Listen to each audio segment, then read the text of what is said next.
본문의 말씀은 바울이 로마서를 기록한 내용의 아주 중요한 부분입니다. 우리가 신앙을 이해하는데 또 믿음을 이해하는데 행함과 구원 이 부분에 아주 중요한 힌트를 얻을 수 있습니다. 지금 바울이 이런 설명을 하고 있는 이유가 10장 1절에 보니까 자기 마음에 원하는 소원 또 하나님께 구하는 기도의 내용 핵심이 이스라엘이 구원받는 것이다 그랬습니다. 육체적으로 지금 자기 민족에 대한 이야기도 맞습니다만은 2차적으로 볼 때에 이스라엘 하나님의 백성들이 하나님 앞으로 나와 구원받는 것, 그 결과적인 입장도 바울의 기도와 소원이라는 것을 우리가 먼저 이해를 해야 됩니다.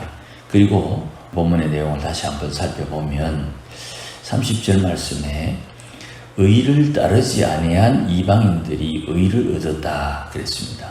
이방인들의 특징은 유대인과 비교했을 때 두 가지입니다. 유대인들의 신앙의 근본은 창세기에 기록된 모세오경을 통해서 우리가 이해하듯이 하나님께서 천하 만물을 창조하셨다. 창조주 하나님을 세상의 다른 신과 비교해서 구별하기 위해 거룩하신 하나님이다. 이런 용어를 따로 쓰는 겁니다. 두 번째는 이 창조를 믿는 신앙인들은 하나님의 백성으로 부름을 받았다. 혹은 하나님의 백성이다 하는 의미가 있습니다. 이방인들은 하나님의 백성이 되거나 혹은 백성의 삶에 관심이 없어요. 내가 주어진 상황에서 많은 신들이 있으니 그 중에 내게 도움되는 신, 우리 조상이 섬겼던 신, 내가 사는 문화권에서 알아주는 신, 그런 신을 섬기지 그 신의 백성이요 그 신을 위해서 충성하고 그 신에게 내 목숨을 거는 그런 류의 신앙은 아니라는 거죠. 그것이 유대인들에게는 확실하게 규정이 되어 있어요. 그게 율법이지요. 그러니까 이방인들은 창조주 하나님, 거룩하신 하나님에 대한 마음이 없고 하나님 백성다운 언약 백성이라는 개념이 없어요. 의가 그들에게는 관심의 대상이 아니라는 것입니다. 그런데 의를 따르지 아니하는 이방인들이 하나님의 의를 얻었다. 이건 불가능한 일이에요. 그 불가능한 일이 이루어졌다. 어떻게 그것이 가능해졌느냐 하면 믿음으로 난 의이다. 율법 외에 다른 한 의, 믿음으로 난 것이다. 그런데 하나님을 아는 이스라엘 백성들은 어떻게 이 의에 도달하지 못했느냐. 31절 말씀에 저들에게 주어진 하나님 백성다운 율법이지요.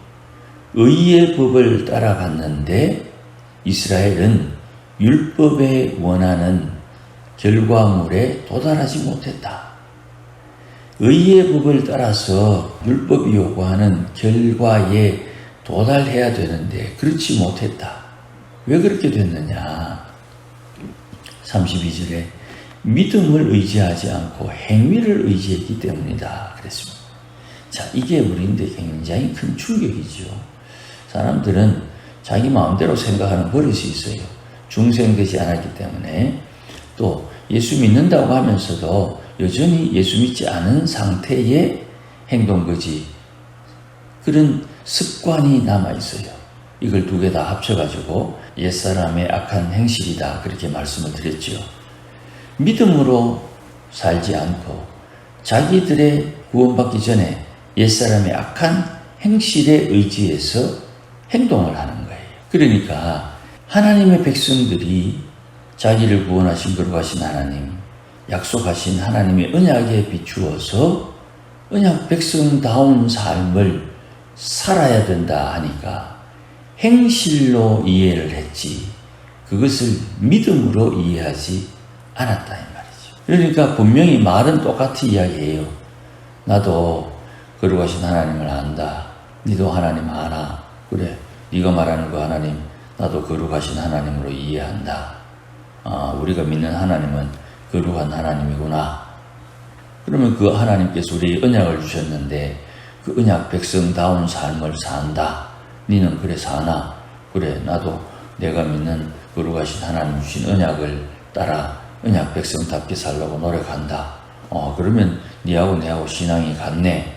그렇네. 반갑다. 형제여. 이래 됐는데 한 사람은 이 행위를 믿음에 의해서 살고 한 사람은 이것을 행위에 기초해서 살았다. 분명히 둘 다 같은 것 같은데 다른 결과가 나오더라. 그게 33절에 이사야 28장의 말씀입니다. 내가 걸림돌과 그치는 바위를 시온에 두노니 그를 믿는 자는 부끄러움을 당하지 아니하리라. 믿는 자는 부끄러움을 당하지 않고 행하는 자는 부끄러움을 당한다. 또 믿는 자는 왜 부끄러움을 당하지 않느냐? 믿는 자를 하나님이 도와주기 때문이다. 행하는 것은 하나님 앞에 누구든지 다 행동을 해야 되는데 그 행동의 근거, 행동을 하는 이유, 믿음에 근거한 행동이냐, 믿음 없이 행하는 행동이냐가 결과물에 영향을 미치는 겁니다. 그래서 지금 10장 1절에 바울이 하나님 앞에 소원하고 기도하는 바 이스라엘이 구원받았으면 좋겠다는 믿음을 가지고 선교의 일을 감당하는 것입니다. 그런데 당신은 이스라엘을 위해서 선교하는 게 아니잖아요. 그렇죠? 바울이 믿기로 이방인들에게 복음을 증거하면 이방인들이 예수를 믿고 복을 받아 하나님을 알고 하나님의 은혜를 누리게 될 때 이스라엘이 시기 나서라도 예수를 믿을 것이다 하는 방법은 그의 믿음에서 나왔다 이 말이죠. 그렇게 이해하면 좀 더 수월해지는 겁니다. 그런데 이스라엘 백성들은 어떻게 하느냐? 2절 말씀에 그들은 하나님께 열심히 쓰나 올바른 지식을 따른 것이 아니다. 이 올바른 지식이 뭡니까? 믿음으로 행동해야 되는데 행동, 하나님을 향한 열심, 행동은 있으나 그 행동에 지식이 없다. 하나님을 아는 지식이 없다는 거예요. 이런 유의 기독교인들이 우리 주위에 많이 있습니다. 물론 지금 이런 어리석음에서 벗어나기 위해서 부지런히 하나님의 은혜를 따라 사는 이들이 많이 있기에 니는 안 됐다, 니는 됐다 이렇게 평가하거나 정죄할 수 있는 권한이 우리에게 없습니다. 그저 그런 사람이 우리 주위에 있다는 것은 우리가 이해하고 또 혹시 우리가 알고 우리의 관심이 있고 또 우리의 마음이 있는 사람이 이런 유에 있는 사람이라면 기도해 주는 것이 마땅하지요. 하나님을 아는 지식에 기초해서 하나님께 열심을 내어야 된다. 하나님을 아는 지식은 어떻게 만들어지나 어떻게 얻을 수 있느냐 그것은 하나님의 계명을 마음에 새겨야 됩니다. 하나님의 계명을 마음에 새기면 시편 19편 말씀처럼 주의 계명은 영혼을 소성케 한다 그랬습니다. 그러니까 하나님께서 예수의 십자가 보혈로 내 죽은 영혼을 다시 살렸는데 살아난 내 영이 이 험한 세상에서 생명력을 유지하기 위해서 무엇이 필요하냐? 식물은 물이 필요하지요. 햇볕도 필요하지만 햇볕을 쬐이면 수분이 더 필요하지요. 그래서 식물이 자라는 것 아닙니까?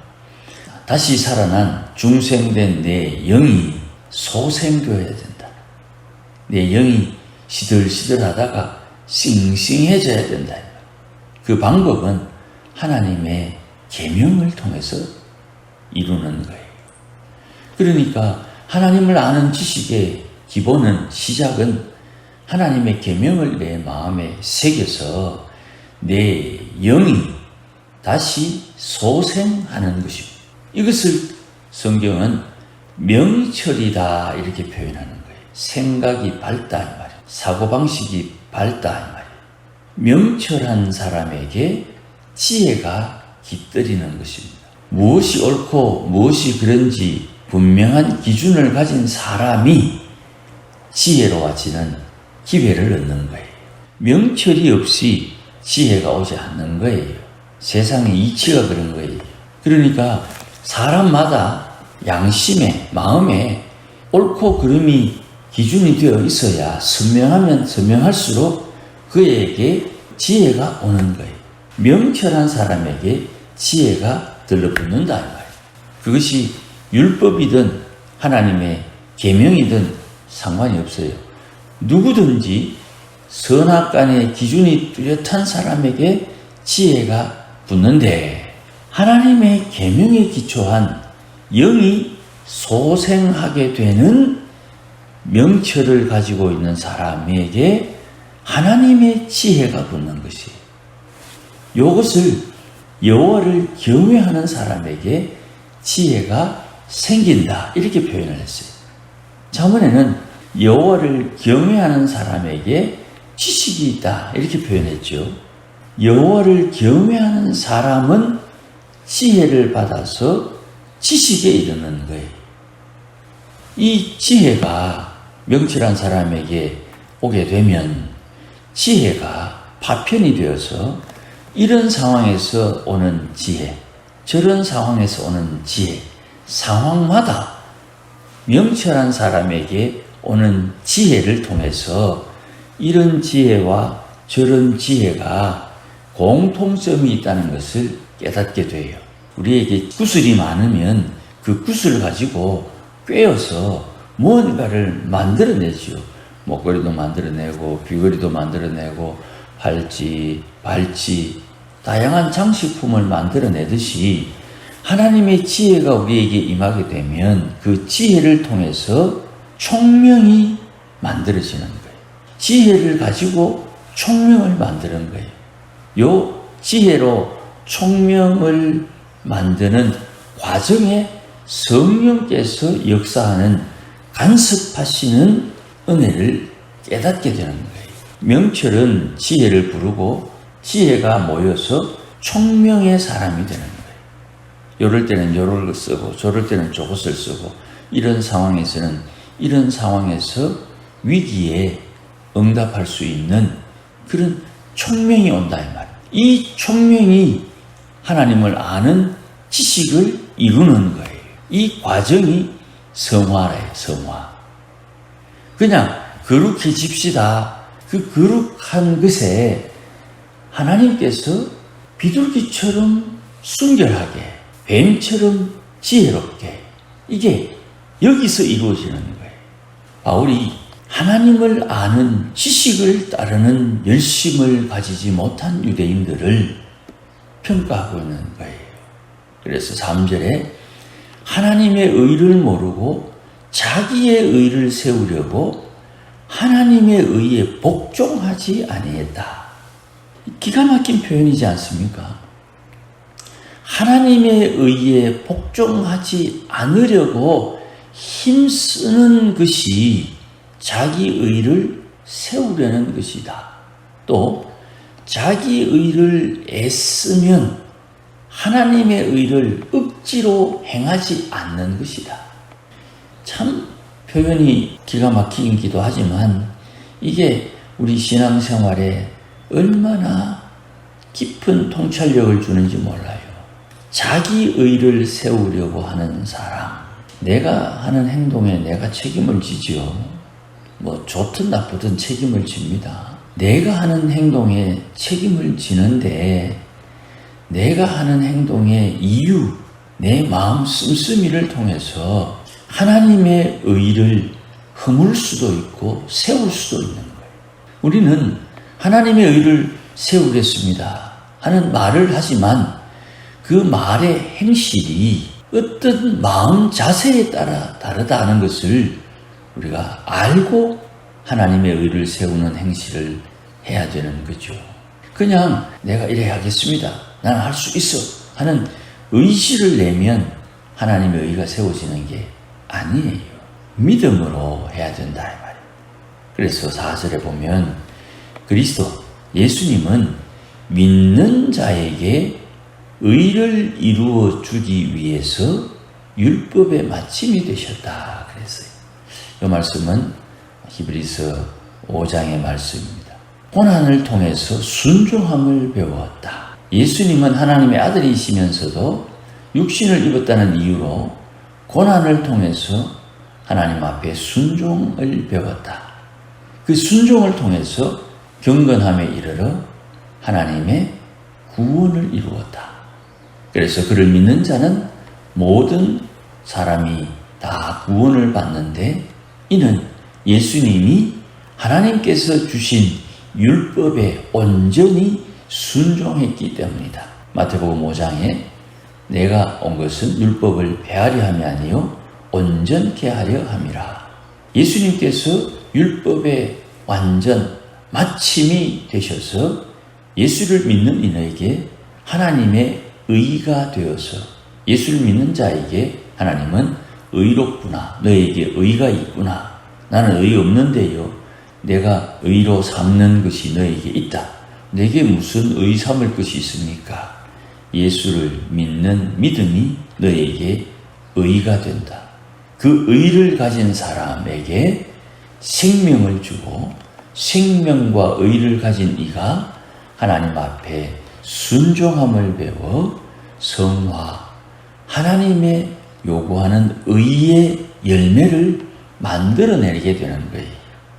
그 의의 열매가 우리는 두 가지로 표현합니다. 말씀의 계명에 순종하여 맺은 계명의 말씀의 열매, 성령의 인도함을 따라 순종하여 맺은 성령의 열매. 이 두 가지의 열매를 통해서 하나님 앞에 의가 만들어졌구나, 생성되었구나. 그 의의 결과에 따라 때로는 2달란트를 받은 이가 2달란트를 남겨 4고을의 권세, 5달란트를 받아 5달란트를 남기고 1달란트를 덤으로 얹어서 11고을의 권세. 불시험을 겪고 난 뒤에 금과 은과 보석의 열매를 맺은 이에게 주시는 상급, 그 상급이 확정되고 보장이 되는 것입니다. 그러니 우리의 신앙은 여기에 근거하는 거예요. 스스로를 잘 돌보고 하나님께서 원하는 바, 기뻐하는 바를 따라 살기에 힘쓰는 우리가 되어야 되고, 우리의 행위가 내 의를 의지하지 않고 하나님의 의, 믿음을 의지하는 행위가 되어야 되는 것입니다.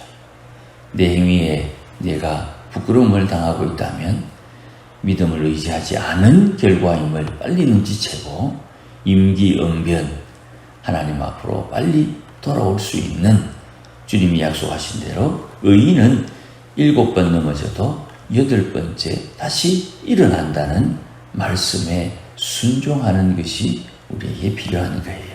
이 큰 은혜가 함께 하시기를 주의 이름으로 축복합니다. 기도하십시다. 주님 고맙습니다.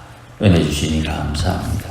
귀하신 말씀 우리 마음에 심어주시고 우리 마음밭에 뿌렸으니 이제 때가 되매 100배, 60배, 30배의 결실을 얻도록 하나님께서 또한 역사하여 주시고 인도하여 주시옵소서. 예수님의 이름으로 기도하옵나이다.